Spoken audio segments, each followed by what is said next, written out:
when clients come to me, I'll tell them that, like, if spirit summoned you to me, there's a badass inside of you ready to wake up, because I'm not going to just tell you what you want to hear. I'm going to speak truth to you. And you may not like all of that because it's going to challenge how you've been living. But when they're honest with themselves, they know how they've been living has caused suffering and has not felt fulfilling. So it's really up to that human to be ready to shift and to drop all their clinging or their defensive mechanisms to defend what's not working.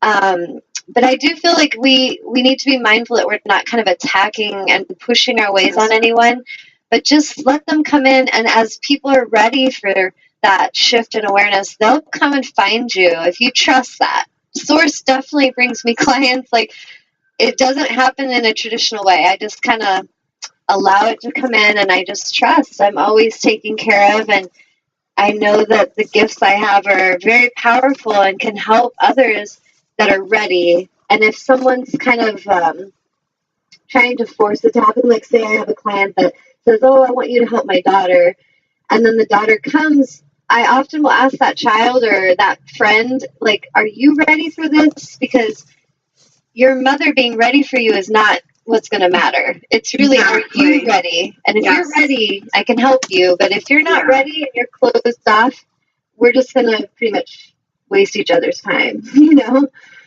So. Yes. I mean, you know, for as young as they are, even they have to be ready and willing. Absolutely. Yeah, every soul is on its own journey. Source tells me that we are not to cling to role or title, that we're to remain open and fluid and to release all attachments to role and title. And so that means if I have a daughter that's struggling, or if I have a mother that's struggling, or a friend or a sister, that I can love them and I can tell them, you know, the guidance and the wisdom if they ask for it. But if not, I respect and honor their journey. They're going to figure it out in their own way and their own time. And really, it's so much better for us when we can do it that way, instead of feeling like we are responsible for our children, or we're responsible for our husband, or because we're not. We're really responsible for our own alignment, our own maintaining that alignment and integrity of our own soul. To thine own self be true is our path right now. It is not to go and like carry everybody else's burdens. You know, exactly. That is so true, because you know we are in a time and place now where we have to start learning to detach. Yes. And it's not, you know, abandoning the loved ones you love. It is just detaching to the point that we are not feeling responsible for them and thinking it's our job to save them and protect them. And you know, so, and that is really hard for a lot of light workers to understand. I'm finding, because a lot of light workers actually do come out, you know, with the feelings of I'm out to save the world and I have to save everybody around me. This is my job. I'm the hero, and that's not. Exactly. And it's really important, and that's where a healer or a light worker needs to tune in and realize there's ego there. Yes. And I've met healers that were very aligned, and I've met many that were not. And it's not about, and I feel like we're even being challenged to question every moment, you know, what is it that I need, Source? Like, guide me to the higher conscious being that can assist me at this time, and really come at that from a space of meditation and stillness, so that we really are opening ourselves to a higher vibration instead of when we're in fear. And I think I spoke on this on one of my shows, where a lot of times people are in fear, they're desperate, and so they go seeking help when they're in that energy. And they find exactly the energy they are in. And we can call these people healers. There's psychics. There's different assistants that are not operating in the light and not operating in alignment. They're still needing to clear ego. And they're a lot of times very controlling beings that will attach themselves and create this codependency.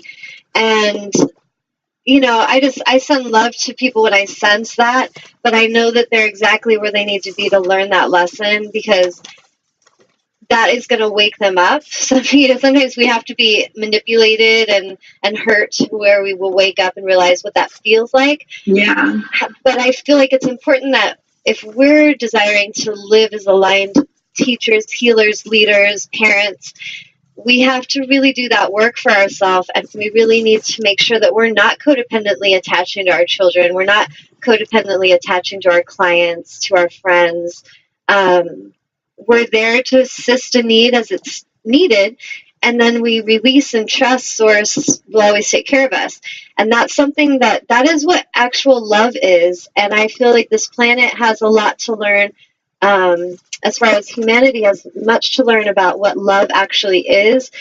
We have so many misaligned projections of love, our romance movies and all the ways, like, we're taught if you're a good mom, then you need to be there with everything and do that for that child. And what are you doing? Like, you need to clean up their mess. And there's so much burden put on mothers in particular. I send lots of love to mothers because to be a mother, like, you're just total, it's like boot camp training for the soul.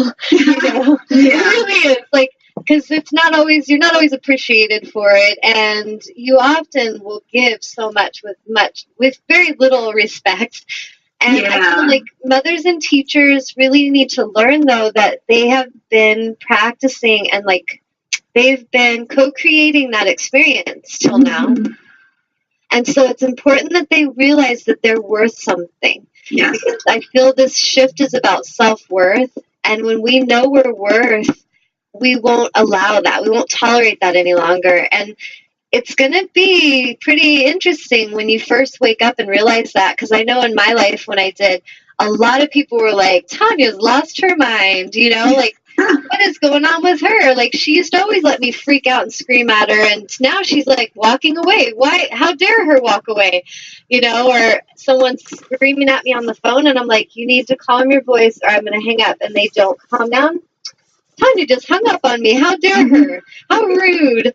And I just think that it's important that that's part of what that intensity of the shift is about, is we're not going to tolerate abuse any longer. And if it means you walk away, you walk away. If it means you disconnect, you disconnect. And that is really loving yourself. And you're you're going to be teaching that alignment in action. And that's important because so many of us have been catering to misalignment for so long that is what we think is normal. Yeah. We have to get those healthy boundaries now. Absolutely. Healthy boundaries are essential in this shift that we're going through, like I would just call it the self-love shift, because that's really, we're shifting things out and we are learning to love ourselves. We're learning that we are enough now. We don't have to go achieve it through anything. We are good enough right now. And when we really get that, we will start vibrationally attracting all the goodness to us that we desire. And we'll have to really understand healthy boundaries because, there's many that will try to get through and try to cause you to go backwards, cause you to feel. How much time do we have left, by the way? We got about another 10 minutes. Okay, I just wanted to tune in. One of the things that I just posted on Facebook, and the reason I did was not because I was angry at this person for writing this to me or wanting to scold them in any way. I always feel like if something happens to me, my angels, part of the agreement we made as I took this role to be a leader and teacher and healer, was to live very transparently and honestly. And so that's kind of how I do it. And, whether people get where I'm coming from or not, that's up to them, to how they see me. But that is my intention. And so when something happens to me personally that creates some kind of what was that about? I feel like I like to share that publicly, because if something comes to me, I feel like that it's coming to me for a higher purpose, and that it often could help many who may be also being challenged by that.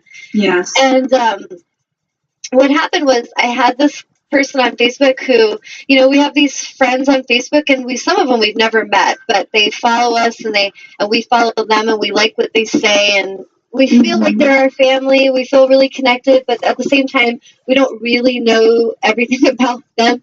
And so this person, I had put my bio on, the one that you saw, and I was just kind of being playful and said, hey guys, I just wrote this bio up. What do you think? To the people that knew something about me. And I got all positive feedback, like, oh yeah, that sounds just like you, Tanya. Like, it's a great job. And this one person wrote me a private message, and they were just kind of scolding me and said, I could do a better job writing your bio. If you need my help, I could write that for you. And they were saying how they felt like I was gloating and that we were not here as leaders and teachers to gloat, that we needed to be very humble and not really tell people the goodness, of ourselves. And the way this person went on, I have a really powerful gift of discernment. And immediately as I read that, I was like, whoa, what is this ego here trying to control me? And so I kind of read the rest of it, and then I wrote the person back and just said, I appreciate you taking the time to express what you needed to say to me. However, I question your alignment, and I question your intention on this, and could you clarify your intention? And then they were like, well, this is what came up, and and they were like telling me all this stuff that they said that I wanted to hear from them. And the reason I'm saying this is that I felt what the lesson here is that we can just put out some good energy, and then others, through their own fear, through their own eyes of seeing the world as lackful, they will see whatever we put out, however they're going to see it. And I wrote that on Facebook and shared it publicly because I feel like it's a huge test that we are all put through to be true to self. Like, you'll have times where when I express my gifts, and they're very confidently expressed, and they're very magical, and maybe not everyone gets that, and they're just like, who do you think you are? You think you're better than everybody else? And I'm just like, not at all. I don't even know where that came from. Except for I think it's coming from their own energy, their own insecurity. Does that make sense? Yes, that makes total sense, because in my last video that I did, I had to share a story similar, only it was a gal that was friends with me, and then she deleted me, and I never knew she deleted me because we never spoke anyway.